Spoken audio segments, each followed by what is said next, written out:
Minister Kevin Holloway. Thank you, Madam Deputy Speaker. Can I also thank the Secretary of State for his advance sight of this statement and for his very kind words, and I can assure him we will continue to work collaboratively to put the interests of postmasters first. I'd also like to associate myself with the congratulations offered by the Secretary of State to Sir Alan Bates and now Lady Suzanne Bates, and indeed the recognition of their contribution and that of others. As we promised from this side of the House during the very first urgent question of the Parliament, Ministers opposite know they receive our full support to deliver compensation swiftly and quash the convictions of those wronged by this terrible tragedy. The Secretary of State sets out in his statement a new appeals process for those who have already settled their claim under the Horizon Shortfall scheme. I welcome this step. I know the Department are implementing the work of the Horizon Compensation Advisory Board, who were instrumental during my time in office and no doubt will be supporting the new government. I do, however, have some questions about his statement. He confirms that the appeals process will be open for claimants who have settled their claim under the HSS, but it is restricted to those who have new evidence to support their case. In the same breath, he recognises lessons learned from redress schemes to date, indicating his department are aware of the flaws in the scheme, which I also acknowledge. So will the appeals process also be available, crucially, as it should be, to all claimants, not just with those with new information? Because given the accepted flaws in the scheme, it would be wrong to leave individuals without the opportunity for appeal.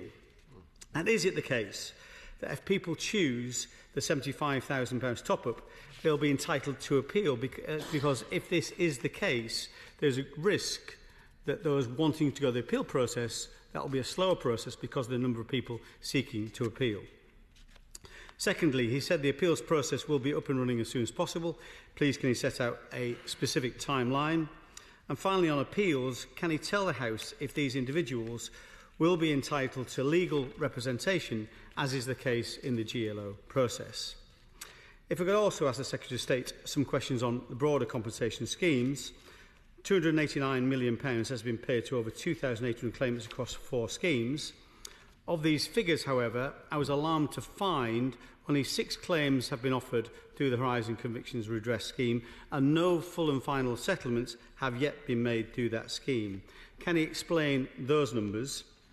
I was also concerned to hear the Secretary of State say last week that only 130 letters, I think of the 700 total postmasters who have had convictions quashed, have been written to, and that this was a matter for the Ministry of Justice rather than his office. I'm sure he realises finger-pointing within government will not wash with people who have been through these difficulties and these horrendous scandal. So I must therefore push him on what steps he has taken to mitigate the delays in sending out letters to those affected. And can I finally ask him, delaying all the schemes is partially at least as a result of an adversarial process of lawyers arguing with lawyers. As a remedy, we were working very closely with on the appointment of Sir Gary Hickinbottom, scheme reviewer in the overturned conviction scheme, to be appointed across all 3 schemes to expedite claims. And can he confirm that this vital appointment has now been made?